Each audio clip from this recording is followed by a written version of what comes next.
Master minds commerce చదవాలనుకునే 10th inter విద్యార్థుల తొలి ఎంపిక.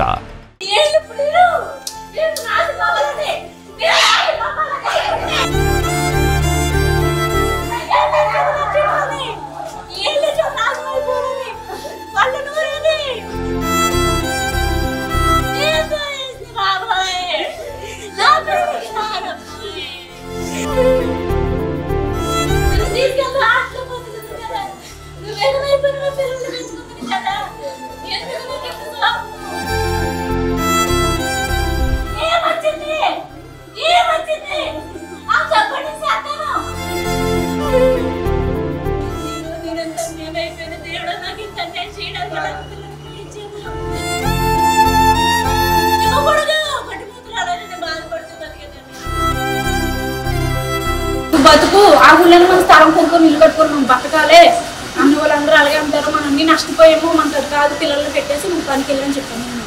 మంచిగానే అన్నాడండి. జూన్ మాట్లాడేది ఒక నుంచి ఫోన్ కాలేదు. నాకు ఈ విషయం తెలిసిందండి.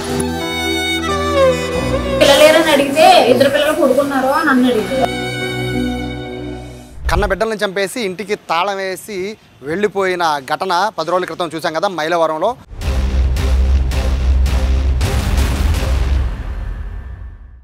అయితే భార్య ఏమో బెహ్రాన్లో ఉంటుంది, భర్త ఏమో మైలవరంలో ఉంటాడు, ఏ పని పాట లేకుండా. అయితే పసిపిల్లలు హాస్టల్లో ఉండి చదువుకుంటున్నారు, ఎవరికి భారం కాకూడదని. అటువంటి పిల్లల్ని కన్న తండ్రి అత్యంత దారుణంగా కర్కశంగా బిర్యానీలో పురుగుల మందు కలిపి చంపేసి ఇంటికి తాళం వేసి పరారైపోయాడు. ఒక లెటర్ రాశాడు. ఆ లెటర్ కూడా ఇద్దరు పిల్లలకి నేను భారం అయిపోయాను, పిల్లలు నాకు భారం అయిపోయారు, పిల్లలు నేను భారం అయిపోయాను, నేను కూడా ఉండను, నేను ఆత్మహత్య చేసుకున్నాను, ఫెర్రీకి వెళ్ళిపోతానని చెప్పి ఒక లెటర్ రాసి సైలెంట్గా ఎస్కేప్ అయిపోయాడు. పోలీసులందరూ కూడా పిల్లల్ని అయితే 4 రోజుల తర్వాత తాళం వేసిన ఇంట్లో 4-5 రోజుల తర్వాత పిల్లలు చనిపోయిన విషయాన్ని గమనించి బాడీలని తీసి పోస్ట్ మార్టంకి పంపించారు. ఆ తర్వాత తల్లి కూడా ఆలస్యంగా విషయం తెలుసుకుని ఆవిడ కూడా బెహ్రైన్ నుంచి వచ్చింది. అయితే ఎవరైతే చంపేశాడో కన్న తండ్రి కోసం ఫెర్రీ అంతా కృష్ణానది దగ్గర అందరూ వెతికారు. కానీ అదంతా ఒక నాటకం అని పోలీసులు గమనించారు. మొబైల్ని ఫెర్రీ దగ్గరే అంటే కృష్ణానది ఒడ్డునే మొబైల్ని పడేసి సిమ్ను కూడా అక్కడే దాన్ని పక్కన పడేసి ఏమీ తెలియనట్టుగా అక్కడి నుంచి ఎస్కేప్ అయిపోయి విశాఖపట్నంలో తేలాడు ఆ కర్కశకుడు రవిశంకర్. 2 పిల్లలు 9 ఏళ్ళు 6 ఏళ్ళు, 2 పసిపిల్లల్ని కన్న పిల్లల్ని భార్య పైన అనుమానంతో అత్యంత దారుణంగా చంపేశాడు. ఆ చంపిన రోజు కూడా ఎప్పుడంటే తన పుట్టినరోజు నాడు, జూన్ 8 తన పుట్టినరోజు నాడు డబ్బులు లేవంటే భార్య బెహ్రాన్ నుంచి ఒక 500 పంపించి పిల్లలకి ఏమైనా పెట్టమంటే ఆ 500 రూపాయల నుంచి బిర్యానీ కొనుక్కొచ్చి ఆ బిర్యానీలో పురుగుల మందు కలిపి పిల్లలకి పెట్టి వాళ్ళు పడుకున్న తర్వాత అంటే వాళ్ళు బిర్యానీలో పురుగుల మందు కలిపిన తర్వాత వాళ్ళు స్పృహలో లేని టైంలో ఇంటికి తాళం వేసేసి అంటే అంత దారుణంగా మనిషి ఎట్లా ప్రవర్తిస్తున్నాడు అంటే పశువుల కంటే దారుణంగా ప్రవర్తించడానికి ఇది ఒక బెస్ట్ ఎగ్జాంపుల్.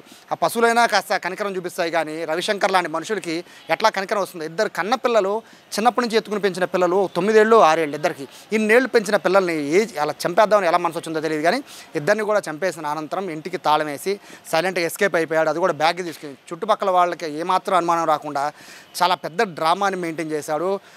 అతనికి బండారం అనేది బయటపడింది. దాదాపు 10 రోజుల తర్వాత విశాఖపట్నంలో ఒక హోటల్లో పనిచేస్తూ కొత్త ఫోను కొత్త సిమ్ని తీసుకున్నారు. అయితే పోలీసులు చాలా చాకచక్యంగా వ్యవహరించారు. అతను సూసైడ్ లెటర్ రాస్తే చనిపోయాడేమో అని అనుకున్నారు. కానీ పోలీసులకు ఎప్పుడైతే అతని నెంబర్ మీద మరొక సిమ్ యాక్టివేట్ అవుతుందని పోలీసులు ఎప్పుడైతే గమనించిన తర్వాత అతని కోసం రెక్కి నిర్వహించారు. మైలవరంలోని ఒక ఇంటికి తనకు తెలిసిన ఒకళ్ళకి ఫోన్ చేయడం, రవిశంకర్ ఫోన్ చేయడం, దాన్ని ట్రాక్ చేసిన తర్వాత ఇక్కడి నుంచి నేరుగా విశాఖపట్నం వెళ్ళి అక్కడ రవిశంకర్ని అయితే అదుపులోకి తీసుకున్నారు.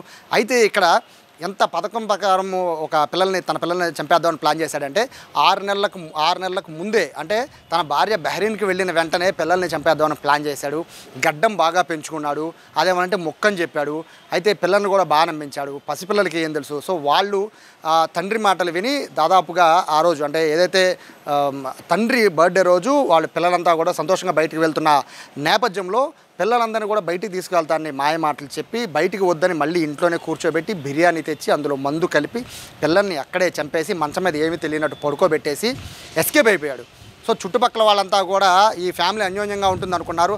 రీజన్ అయితే పోలీసులు చెప్తున్న దాని ప్రకారం, వాళ్ళ విచారణలో చెప్తున్న దాని ప్రకారం అయితే భార్య పైన అనుమానం, అని. కానీ ఇక్కడ స్పష్టంగా భార్య అయితే నా మీద భర్తకే అనుమానం లేదని నా భార్య చెప్తోంది. ఇద్దరం కలిసే ఉంటున్నాం అన్నాను. కానీ భార్య పైన ఎప్పటి నుంచి అనుమానం పెట్టుకున్నాడో తెలియదు. కానీ బహ్రెయిన్ వెళ్ళిన దగ్గర నుంచి తన పిల్లల్ని అడ్డంకిగా మారారని పిల్లల్ని కడతీద్దామని ప్లాన్ చేశాడు. అయితే భార్య ఇచ్చిన 500తోనే బిర్యానీ తెచ్చి పిల్లల్ని చంపేశాడు. ప్రస్తుతానికైతే మైలవరం పోలీసుల అదుపులో అయితే నిందితుడు రవిశంకర్ ఉన్నాడు. పోలీసులు ఎంక్వైరీ చేస్తున్నారు. చుట్టుపక్కల వాళ్ళంతా కూడా కఠినంగా శిక్షించాలని కోరుతున్నారు. అభంశుభం తెలియని పిల్లలు ఎవరిని నమ్ముతారు? భూప్రపంచంలో పిల్లలు నమ్మేది ఇద్దరిని, కన్న తల్లిని, కన్న తండ్రిని. అటువంటి తల్లి దూరంగా ఉంది, కన్న తండ్రి దగ్గరగా ఉన్నాడు. దగ్గరున్న కన్న తండ్రి కడతీర్చాడు. మొత్తం మీద ఈ వివాదానికైతే ఫుల్ స్టాప్ పడింది. వాస్తవంగా అందరూ కూడా రవిశంకర్ చనిపోయాడు అనుకున్నారు. కానీ రవిశంకర్ చనిపోలేదు. తప్పించుకుని మారువేషంలో మీసాలన్నీ గడ్డాలన్నీ తీసేసి 6 నెలల పాటు పెంచుకున్న మీసాల గడ్డాలన్నీ తీసేసి విశాఖపట్నంలో ఒక హోటల్లో పనిచేస్తున్నట్టుగా పోలీసులు భావించారు. అత్యంత దారుణమైన ఈ సంఘటన మొత్తం మైలవరంలో కలిచివేస్తోంది. భార్య అయితే ఇప్పటికీ కూడా ఆవిడ కన్నతల్లి అయితే ఇప్పటికీ కూడా తేరుకోలేని పరిస్థితి. అలారముద్దుగా పెంచుకున్న ఆ పిల్లలు పొట్టకూటు కోసం బహ్రెయిన్కి వెళ్ళాను. అక్కడికి వెళ్ళి నేను డబ్బులు సంపాదించి పిల్లల్ని బాగా చూసుకుందాం అనుకున్నాను. కానీ ఈ విధంగా చేస్తాడని ఊహించలేదని భార్య కూడా ఆవిడ హృదయోదారకంగా బాధపడుతున్న పరిస్థితుల్లో భర్త ఈ విధంగా చేశాడని తెలిసి ఆవిడ పూర్తిగా కుంగిపోయిన పరిస్థితి. చాలామందికి ఇటువంటి పరిస్థితి రాకూడదని భావించాలి. కన్న తండ్రిని నమ్మిన పిల్లలు విగత జీవులుగా పడి ఉండి ప్రాణాలు కోల్పోయారు. కన్న తల్లి కడుపు కోతను భరించలేక ఆవిడ శోక సంద్రంలో ఆవిడ మునిగిపోయింది. ఇతను మాత్రం చక్కగా విశాఖపట్నం వెళ్ళి ఒక హోటల్లో పనిచేస్తూ ఫోన్లు చేసుకుంటూ అందరికి కాలక్షేపం చేస్తున్న పరిస్థితి కనబడుతుంది. ఓవరాల్గా అయితే పోలీసులు అయితే విచారణ అయితే ఇంకా మరింత లోతుగా దర్యాప్తు చేస్తున్నారు. ప్రస్తుతం అయితే మైలవరం పోలీసుల అదుపులో అయితే నిందితుడు రవిశంకర్ ఉన్నాడు. కెమెరా పర్సన్ కృష్ణతో సాయి, సుమన్ టీవీ, విజయవాడ నుంచి.